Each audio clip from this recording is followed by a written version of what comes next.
Hello, I'm Lyra, Mr.Drowsy's assistant. I know you've missed your colorful dreams, and now you're here. Mr. Drowsy missed you too, and as always, he's waiting to read you a story in that calm, expressionless voice of his. Now, take a deep breath. I'll count down from 5. With each number, let your body soften and your thoughts drift away. 5, 4, 3, 2, 1.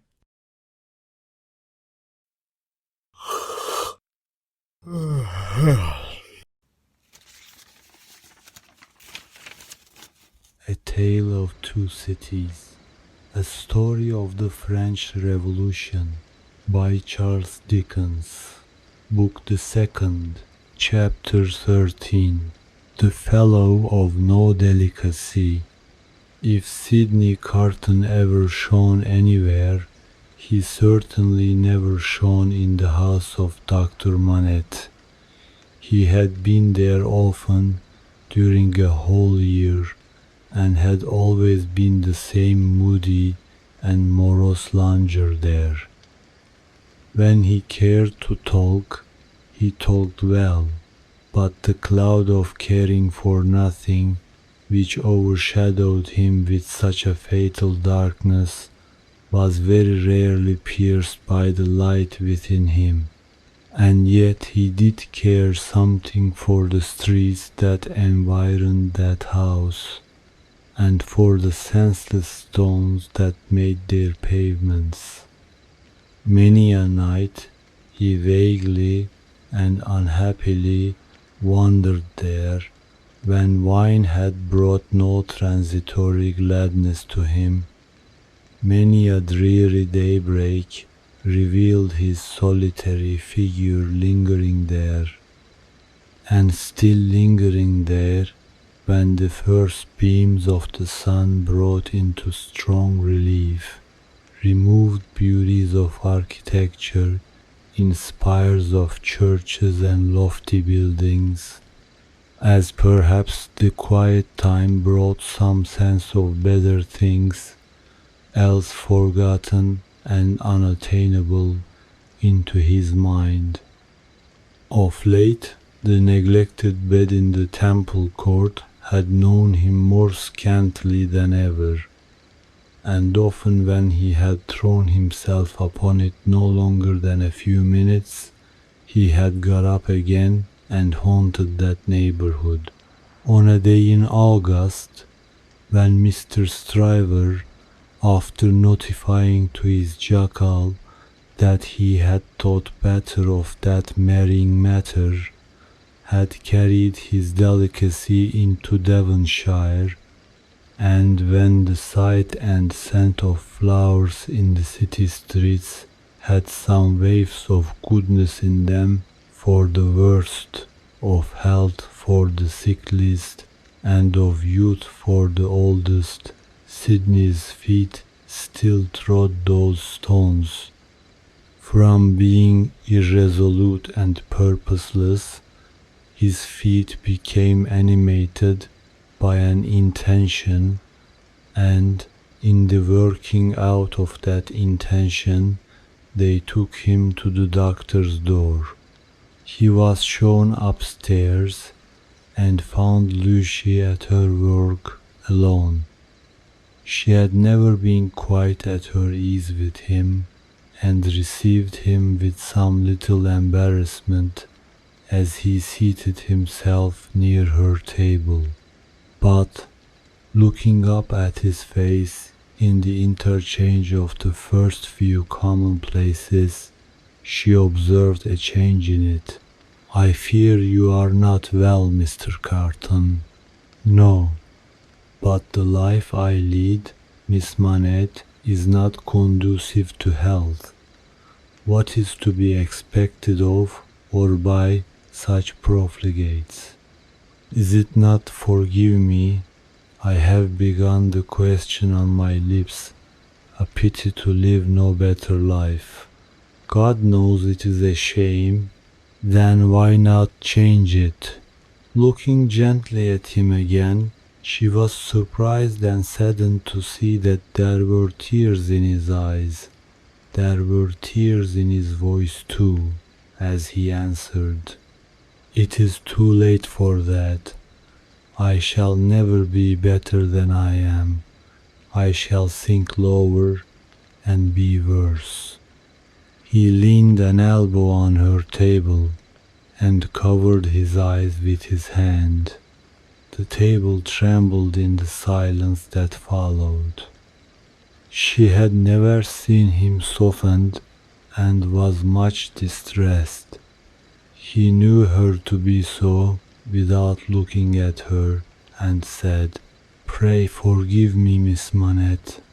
I break down before the knowledge of what I want to say to you. Will you hear me?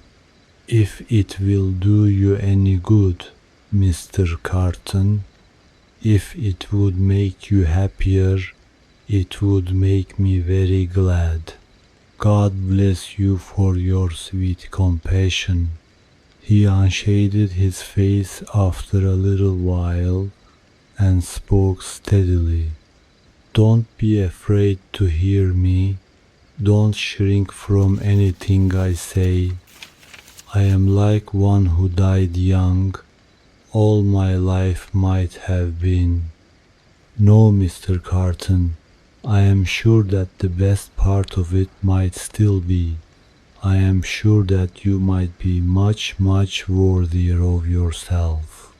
Uri, Narshe, Wuse, say of you, Miss Manette, and although I know better, although in the mystery of my own wretched heart I know better, I shall never forget it."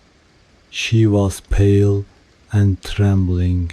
He came to her relief with a fixed despair of himself which made the interview unlike any other that could have been holden. "If it had been possible, Miss Manette, that you could have returned the love of the man you see before yourself flung away, wasted, drunken, poor creature of misuse, as you know him to be, he would have been conscious this day and hour, in spite of his happiness, that he would bring you to misery, bring you to sorrow and repentance, blight you, disgrace you, pull you down with him. I know very well that you can have no tenderness for me. I ask for none. I am even thankful that it cannot be. Without it, can I not save you, Mr. Carton? Can I not recall you, forgive me again, to a better course? Can I in no way repay your confidence?" "I know this is a confidence," she modestly said, after a little hesitation and in earnest tears. "I know you would say this to no one else. Can I turn it to no good account for yourself, Mr. Carton?" He shook his head. "To none. No, Miss Manette, to none. If you will hear me through a very little more, all you can ever do for me is done. I wish you to know that you have been the last dream of my soul. In my degradation, I have not been so degraded, but that the sight of you with your father and of this home made such a home by you has stirred old shadows that I thought had died out of me. Since I knew you, I have been troubled by a remorse that I thought would never reproach me again, and have heard whispers from old voices impelling me upward that I thought were silent forever. I have had unformed ideas of striving afresh, beginning anew, shaking off sloth and sensuality, and fighting out the abundant fight. A dream, all a dream, that ends in nothing, and leaves the sleeper where he lay down, but I wish you to know that you inspired it. Will nothing of it remain? Oh, Mr. Carton, think again, try again. No, Miss Manette. All through it, I have known myself to be quite undeserving, and yet I have had the weakness, and have still the weakness, to wish you to know with what a sudden mastery you kindled me.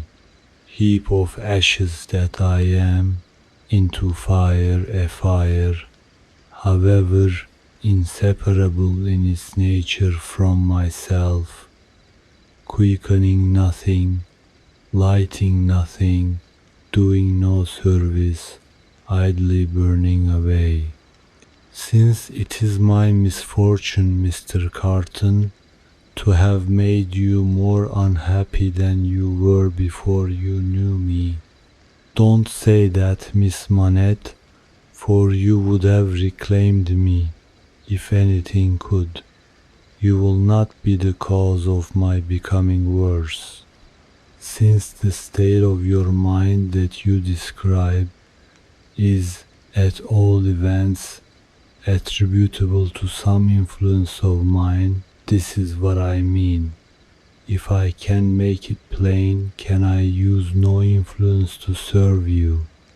Have I no power for good with you at all? The utmost good that I am capable of now, Miss Manette, I have come here to realize. Let me carry through the rest of my misdirected life the remembrance that I opened my heart to you, last of all the world, and that there was something left in me at this time which you could deplore and pity, which I entreated you to believe again and again most fervently with all my heart was capable of better things, Mr. Carton. Entreat me to believe it no more, Miss Manette. I have proved myself, and I know better. I distress you, I draw fast to an end.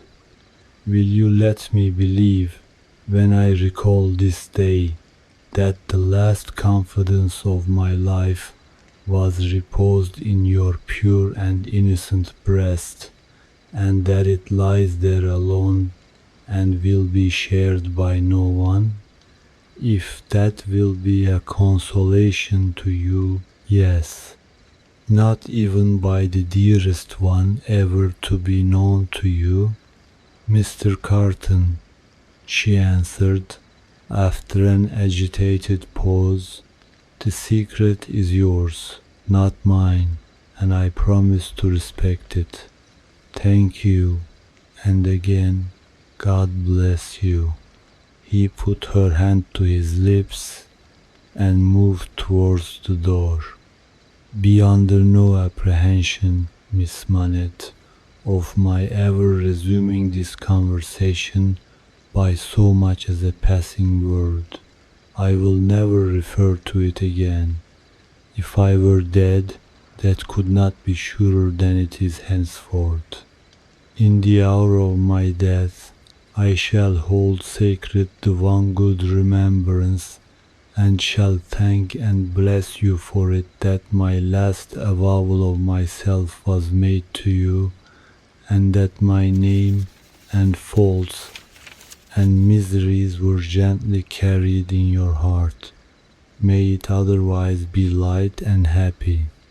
He was so unlike what he had ever shown himself to be, and it was so sad to think how much he had thrown away, and how much he every day kept down and perverted, that Lucie Manette wept mournfully for him as he stood looking back at her. Be comforted, he said. I am not worth such feeling, Miss Manette. An hour or two hence, and the low companions and low habits that I scorn but yield to will render me less worth such tears as those than any wretch who creeps along the streets. Be comforted. But within myself I shall always be towards you what I am now, though outwardly I shall be what you have heretofore seen me. The last supplication but one I make to you is that you will believe this of me. I will, Mr. Carton. My last supplication of all is this, and with it I will relieve you of a visitor with whom I well know you have nothing in unison, and between whom and you there is an impassable space. It is useless to say it, I know, but it rises out of my soul. For you and for any dear to you, I would do anything. If my career were of that better kind that there was any opportunity or capacity of sacrifice in it, I would embrace any sacrifice for you and for those dear to you. Try to hold me in your mind at some quiet times as ardent and sincere in this one thing. The time will come, the time will not be long in coming, when new ties will be formed about you, ties that will bind you yet more tenderly and strongly to the home you so adorn, the dearest ties that will ever grace and gladden you. O Miss Manette, when the little picture of a happy father's face looks up in yours, when you see your own bright beauty springing up anew at your feet, think now and then that there is a man who would give his life to keep a life you love beside you. He said, "Farewell," said the last "God bless you," and left her. Chapter 14. The Honest Tradesman. To the eyes of Mr. Jeremiah Cruncher, sitting on his stool in Fleet Street with his grizzly urchin beside him, a vast number and variety of objects in movement were every day presented.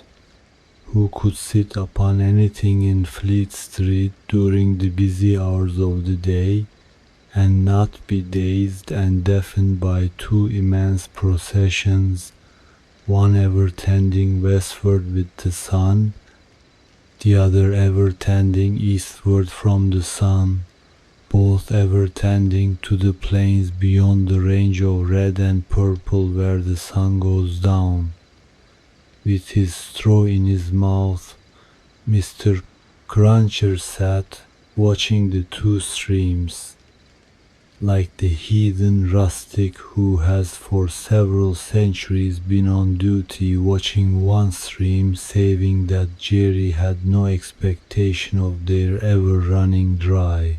Nor would it have been an expectation of a hopeful kind, since a small part of his income was derived from the pilotage of timid women, mostly of a full habit, and past the middle term of life, from Tellson's side of the tides to the opposite shore.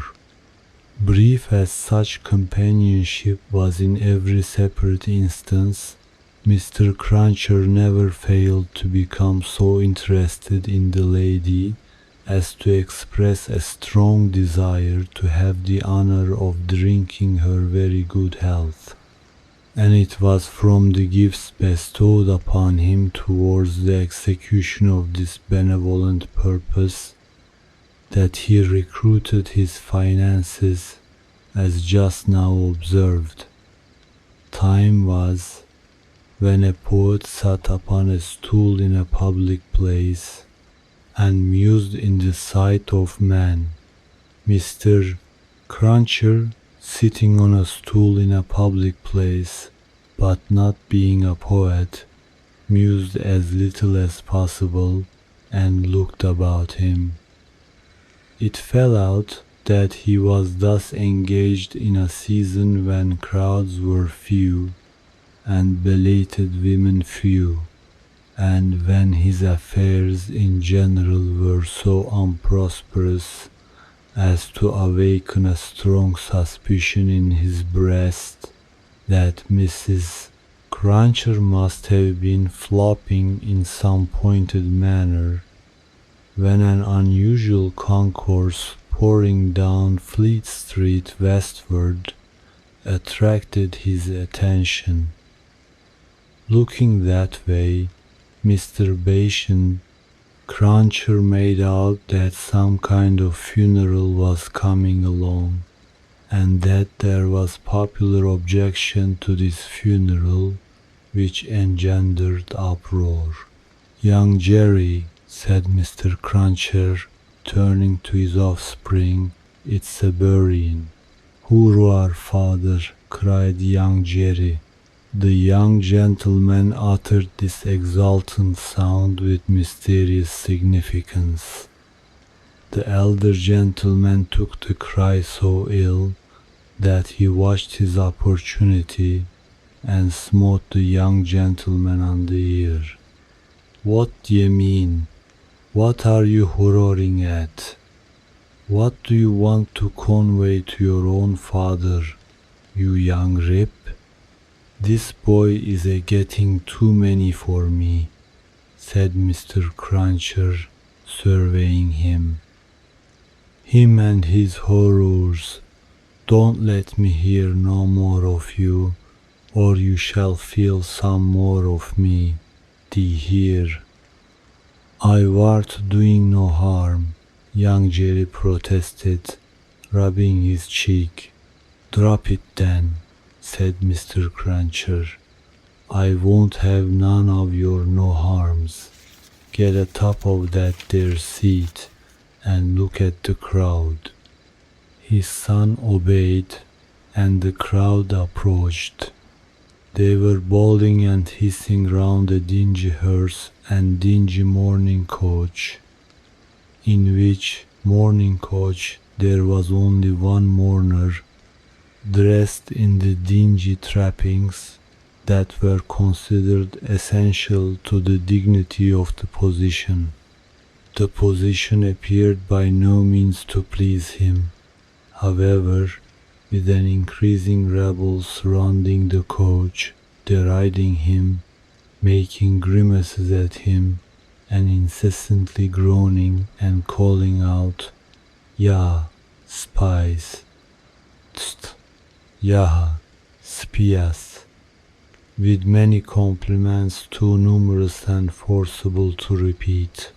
Funerals had at all times a remarkable attraction for Mr. Cruncher. He always pricked up his senses and became excited when a funeral passed Tellson's. Naturally, therefore, a funeral with this uncommon attendance excited him greatly, and he asked of the first man who ran against him, "What is it, brother? What's it about?" "I don't know," said the man. "Spies, yaha, 'tis the spies." He asked another man, "Who is it?"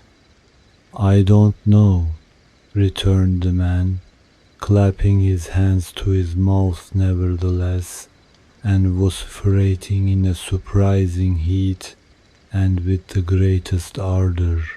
"Spies, yaha, 'tis the spy, spy."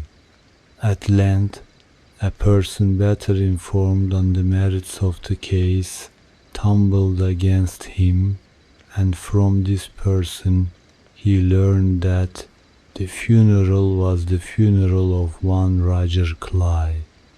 Was he a spy? Asked Mr. Cruncher. Old Bailey spy, returned his informant. Yaha, tıst ya, Old Bailey spy, yes. Why, to be sure, exclaimed Jerry, recalling the trial at which he had assisted. I've seen him. Dead, is he? Dead as mutton, returned the other, and can't be too dead. Have 'em out there, spies, pull 'em out there, spies. The idea was so acceptable in the prevalent absence of any idea that the crowd caught it up with eagerness, and loudly repeating the suggestion to have 'em out and to pull 'em out, mobbed the two vehicles so closely that they came to a stop. On the crowds opening the coach doors, the one mourner scuffled out by himself and was in their hands for a moment, but he was so alert and made such good use of his time that in another moment he was scouring away up a by street, after shedding his cloak, hat, long hatband, white pocket handkerchief, and other symbolical tears. These the people tore to pieces and scattered far and wide with great enjoyment, while the tradesmen hurriedly shut up their shops, for a crowd in those times stopped at nothing, and was a monster much dreaded. They had already got the length of opening the hearse to take the coffin out, when some brighter genius proposed instead its being escorted to its destination amidst general rejoicing. Practical suggestions being much needed, this suggestion too was received with acclamation, and the coach was immediately filled with 8 inside and a dozen out, while as many people got on the roof of the hearse as could by any exercise of ingenuity stick upon it. Among the first of these volunteers was Jerry Cruncher himself, who modestly concealed his spiky head from the observation of Tellson's in the further corner of the mourning coach. The officiating undertakers made some protest against these changes in the ceremonies, but the river being alarmingly near, and several voices remarking on the efficacy of cold immersion in bringing refractory members of the profession to reason, the protest was faint and brief. The remodeled procession started, with a chimney sweep driving the hearse, advised by the regular driver, who was perched beside him under close inspection for the purpose, and with a pieman, also attended by his cabinet minister, driving the mourning coach. A bear leader, a popular street character of the time, was impressed as an additional ornament before the cavalcade had gone far down the Strand, and his bear, who was black and very mangy, gave quite an undertaking air to that part of the procession in which he walked. Thus, with beer drinking, pipe smoking, song roaring, and infinite caricaturing of woe, the disorderly procession went its way, recruiting at every step, and all the shops shutting up before it. Its destination was the old church of St. Pancras, far off in the fields. It got there in course of time, insisted on pouring into the burial ground, finally accomplished the interment of the deceased Roger Clay in its own way and highly to its own satisfaction. The dead man disposed of, and the crowd being under the necessity of providing some other entertainment for itself, another brighter genius, or perhaps the same, conceived the humor of impeaching casual passers-by as Old Bailey spies and wreaking vengeance on them. Chase was given to some scores of inoffensive persons who had never been near the Old Bailey in their lives, in the realization of this fancy, and they were roughly hustled and maltreated. The transition to the sport of window breaking and thence to the plundering of public houses was easy and natural. At last, after several hours, when sundry summer houses had been pulled down and some area railings had been torn up to arm the more belligerent spirits, a rumor got about that the guards were coming.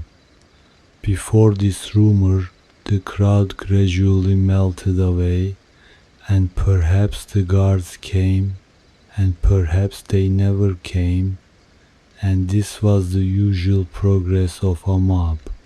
Mr. Cruncher did not assist at the closing sports, but had remained behind in the churchyard to confer and condole with the undertakers. The place had a soothing influence on him. He procured a pipe from a neighboring public house and smoked it, looking in at the railings and maturely considering the spot. "Jerry," said Mr. Cruncher, apostrophizing himself in his usual way, "you see that there Clyde that day, and you see with your own eyes that he was a young un and a straight maiden." Having smoked his pipe out and ruminated a little longer, he turned himself about, that he might appear, before the hour of closing, on his station at Tellson's.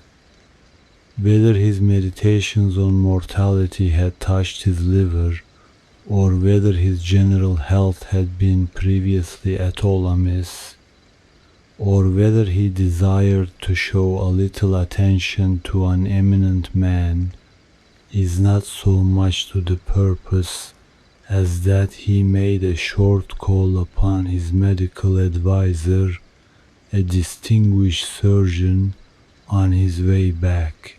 Young Jerry relieved his father with dutiful interest and reported no job in his absence. The bank closed, the ancient clerks came out, the usual watch was set, and Mr. Cruncher and his son went home to tea. "Now I tell you where it is," said Mr. Cruncher to his wife on entering.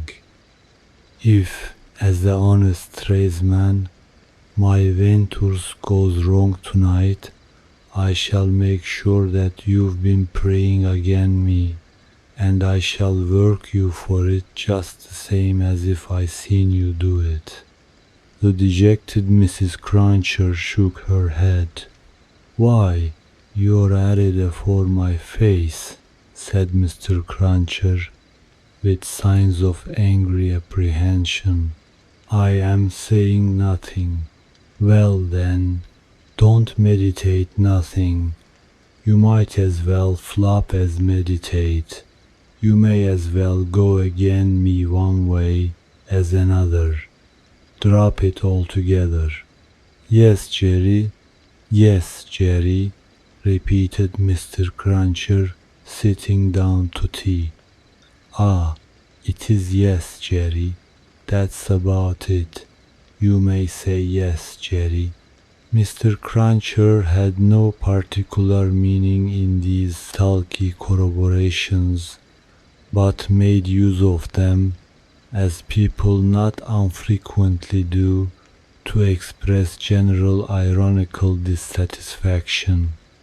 You and your yes, Jerry, said Mr. Cruncher, taking a bite out of his bread and butter and seeming to help it down with a large invisible oyster out of his saucer. Ah, I think so. I believe you. You are going out tonight? Asked his decent wife, when he took another bite. Yes, I am. May I go with you, father? Asked his son briskly. No, you mayn't. I'm a-going, as your mother knows, a-fishing.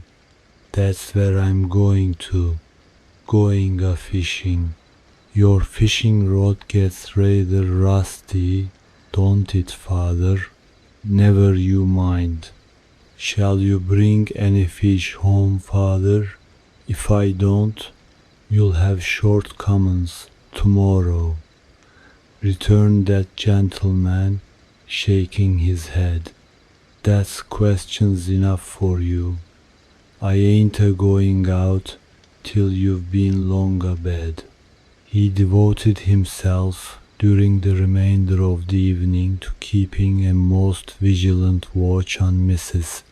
Cruncher and sullenly holding her in conversation that she might be prevented from meditating any petitions to his disadvantage.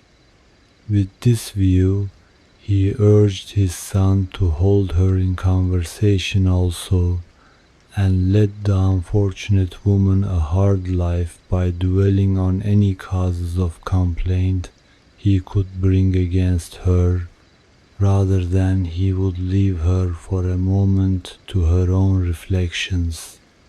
The devoutest person could have rendered no greater homage to the efficacy of an honest prayer than he did in this distrust of his wife. It was as if a professed unbeliever in ghosts should be frightened by a ghost story. And mind you, said Mr. Cruncher, no games tomorrow. If I, as a honest tradesman, succeed in providing a jinte of meat or two, none of your not touching of it and sticking to bread. If I, as an honest tradesman, am able to provide a little beer, none of your declaring on water. When you go to Rome, do as Rome does. Rome will be an ugly customer to you if you don't. I'm your Rome, you know. Then he began grumbling again. With your flying into the face of your own victuals and drink, I don't know how scarce you mayn't make the victuals and drink here by your flopping tricks and your unfeeling conduct. Look at your boy. He's yourn, ain't he? He's as thin as a lath. Do you call yourself a mother and not know that a mother's first duty is to blow her boy out? This touched young Jerry on a tender place, who adjured his mother to perform her first duty, and whatever else she did or neglected, above all things, to lay a special stress on the discharge of that maternal function so affectingly and delicately indicated by his other parent.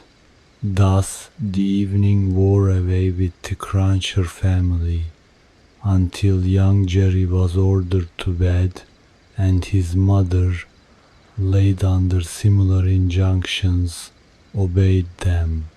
Mr. Cruncher beguiled the earlier watches of the night with solitary pipes, and did not start upon his excursion until nearly 1 o'clock. Towards that small and ghostly hour, he rose up from his chair, took a key out of his pocket, opened a locked cupboard, and brought forth a sack, a crowbar of convenient size, a rope and chain, and other fishing tackle of that nature. Disposing these articles about him in skilful manner, he bestowed a parting defiance on Mrs. Cruncher, extinguished the light, and went out. Young Jerry, who had only made a feint of undressing when he went to bed, was not long after his father. Under cover of the darkness he followed out of the room, followed down the stairs, followed down the court, followed out into the streets. He was in no uneasiness concerning his getting into the house again, for it was full of lodgers, and the door stood ajar all night. Impelled by a laudable ambition to study the art and mystery of his father's honest calling, young Jerry, keeping as close to house fronts, walls, and doorways as his eyes were close to one another, held his honored parent in view. The honored parent, steering northward, had not gone far when he was joined by another disciple of Isaac Walton, and the two trudged on together. Within half an hour from the first starting, they were beyond the winking lamps and the more than winking watchman, and were out upon a lonely road. Another fisherman was picked up here and that so silently that if young Jerry had been superstitious, he might have supposed the second follower of the gentle craft to have all of a sudden split himself into two. The tree went on, and young Jerry went on, until the tree stopped under a bank overhanging the road. Upon the top of the bank was a low brick wall, surmounted by an iron railing. In the shadow of bank and wall the tree turned out of the road, and up a blind lane, of which the wall there, risen to some 8 or 10 feet high, formed one side. Crouching down in a corner, peeping up the lane, the next object that young Jerry saw was the form of his honored parent, pretty well defined against a watery and clouded moon, nimbly scaling an iron gate. He was soon over, and then the second fisherman got over, and then the third. They all dropped softly on the ground within the gate, and lay there a little listening perhaps. Then they moved away on their hands and knees. It was now young Jerry's turn to approach the gate, which he did, holding his breath. Crouching down again in a corner there, and looking in, he made out the 3 fishermen creeping through some rank grass, and all the gravestones in the churchyard. It was a large churchyard that they were in, looking on like ghosts in white, while the church tower itself looked on like the ghost of a monstrous giant. They did not creep far before they stopped and stood upright, and then they began to fish. They fished with a spade at first. Presently the honored parent appeared to be adjusting some instrument like a great corkscrew. Whatever tools they worked with, They worked hard, until the awful striking of the church clock so terrified young Jerry that he made off with his hair as stiff as his father's. But his long-cherished desire to know more about these matters not only stopped him in his running away, but lured him back again. They were still fishing perseveringly when he peeped in at the gate for the second time, but now they seemed to have got a bite. There was a screwing and complaining sound down below, and their bent figures were strained, as if by a weight. By slow degrees the weight broke away the earth upon it, and came to the surface. Young Jerry very well knew what it would be, but when he saw it, and saw his honored parent about to wrench it open, he was so frightened, being new to the sight, that he made off again, and never stopped until he had run a mile or more. He would not have stopped then, for anything less necessary than breath, it being a spectral sort of race that he ran, and one highly desirable to get to the end of. He had a strong idea that the coffin he had seen was running after him, and pictured as hopping on behind him, bolt upright, upon its narrow end, always on the point of overtaking him, and hopping on at his side, perhaps taking his arm, it was a pursuer to shun. It was an inconsistent and ubiquitous fiend too, for while it was making the whole night behind him dreadful, he darted out into the roadway to avoid dark alleys, fearful of its coming, hopping out of them like a dropsicle boy's kite without tail and wings. It hid in doorways too, rubbing its horrible shoulders against doors and drawing them up to its ears as if it were laughing. It got into shadows on the road and lay cunningly on its back to trip him up. All this time it was incessantly hopping on behind and gaining on him, so that when the boy got to his own door, he had reason for being half dead. And even then it would not leave him, but followed him upstairs with a bump on every stair, scrambled into bed with him, and bumped down, dead and heavy, on his breast when he fell asleep. From his oppressed slumber, young Jerry in his closet was awakened after daybreak and before sunrise by the presence of his father in the family room.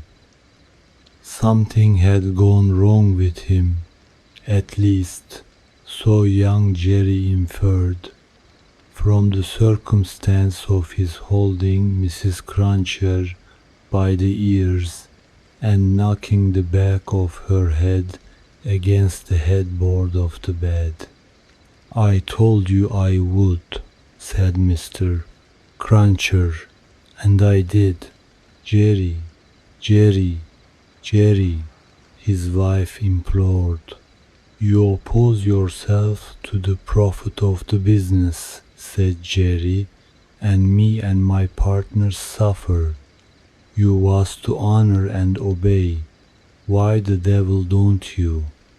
"I try to be a good wife, Jerry," the poor woman protested with tears. "Is it being a good wife to oppose your husband's business? Is it honoring your husband to dishonor his business? Is it obeying your husband to disobey him on the vital subject of his business?"